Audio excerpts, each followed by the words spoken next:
After 20 years of marriage, navigating a divorce may be an extremely difficult and turbulent process that is frequently characterized by introspection and personal challenges. One could become engrossed in a variety of projects during this time, such remodeling a new residence. For example, applying lacquer, a highly hazardous chemical, to interior woodwork such as crown molding, fireplace mantles, and window surrounds may occur concurrently with the use of strong painkillers. When these drugs were first regulated in the 1990s, there was less medical control and people were free to determine their own amounts. Even though these drugs were designed to treat pain rather than be used recreationally, their widespread usage, particularly in the middle of a hectic workday, can have a negative impact on mental health. In such cases, a firm Christian faith may start to falter.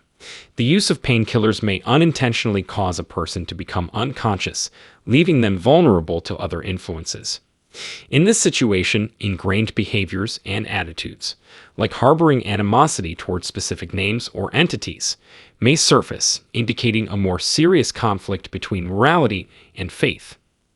In this case, the disintegration of communities and interpersonal relationships, such as a church experiencing internal strife or a marriage disintegrating, can intensify feelings of vulnerability and loneliness. Even with best efforts to preserve Christian principles and safeguard one's family, these endeavors may occasionally slip due to extreme stress and human shortcomings. Such a catastrophe can have severe, long-lasting effects, making it challenging to deal with the spiritual and emotional aftermath as well as make peace with the past. The results of a trip like this frequently highlight the wider ramifications of one's choices.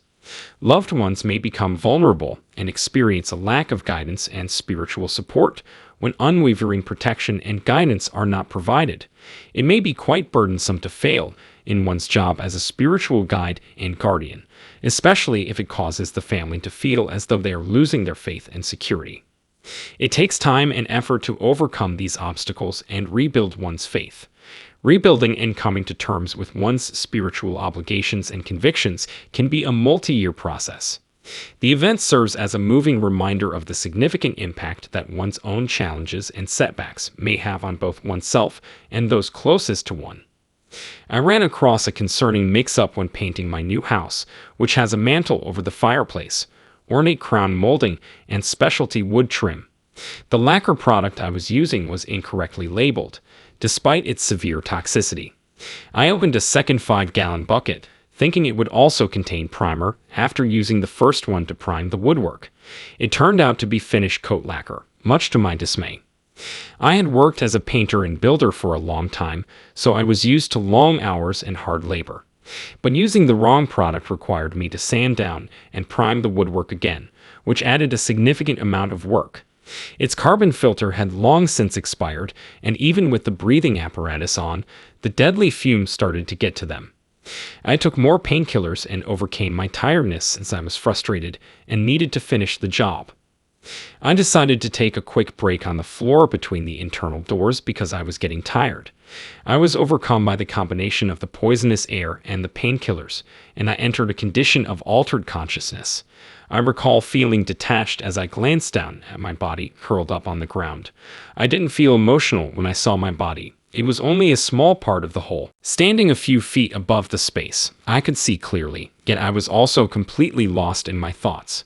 What happened next was not a dream, even though it had all the characteristics of one. Mental clarity contrasted with a disconcerting sensation of realism. I entered a gloomy, dismal world filled with intense worry and fear. I felt like I was surrounded by roots, and the darkness was so deep that I was unable to see anything around me or myself. I was locked in pure panic, immobilized by this tremendous anxiety.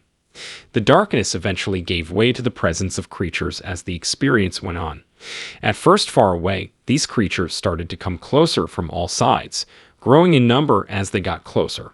They moved slowly but deliberately, and their mere presence made me feel even more afraid. Their appearance suggested that they were human, with harsh, gray, and thick skin. Despite their bare bodies, the appearance was insignificant in comparison to the utter dread they arouse. I was immobilized by their approach, painfully aware of their presence yet helpless to move or make a distress call. It was an experience of acute awareness and paralyzing fear, combined with the feeling of their presence and the unrelenting darkness. I had never imagined the level of horror I felt, an all-consuming anxiety that was unaffected by the passing of time. It was as if I were imprisoned in an unending pit of hopelessness, and that the only thing that could accompany me was sheer terror. My consciousness vanished just as the beings appeared to be approaching me, and the next morning I woke up in my bed, miraculously. That experience's lucidity persisted much longer than any dream, staying clear and present. Even after my daughter had stepped in to save me, I refused to talk about the terrifying experience. I now realize that, in spite of my own shortcomings and ambitions that had kept me far from God, His protective hand was at work thanks to research and advice. The prompt intervention of my daughter was nothing short of miraculous. She found me in trouble and got assistance from someone else after receiving a supernatural prompting to look for me. This improbable sequence of events was unmistakably evidence of divine intervention. A few months ago, I was launching my sports boat when I unintentionally slipped into Alaska's freezing seas, putting me in danger. I battled exhaustion and the cold water for a good 12 to 15 minutes without a life jacket, a vital mistake made in my haste. I was afraid I would drown and was losing strength as I clung to a buoy line.